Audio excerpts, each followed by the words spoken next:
Pakinggan niyo ito, kayong sumisilip sa nangangailangan at kayong umaki sa mga lupa.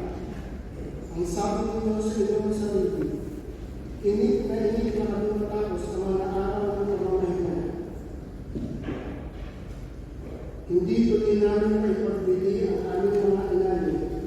Kailan ba matatapos ang araw ng pamamahinga para mailapin namin ang mga dito?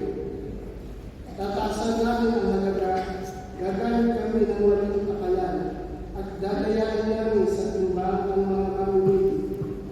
Sa halaga ng isang pares na sandalias, aming bibilihin bilang alipin ang taong buka. Pati kunyapis ng trigo ay ipagbibili namin sa mataas na halaga. Sumumpa ang Panginoon, ang Diyos ng Israel. Hindi ko na maipatatawad ang masama nilang gawa. Ang salita ng Diyos. Salamat sa Diyos. Nasadok kayo nagtatanggol. Purihin ang Diyos na sa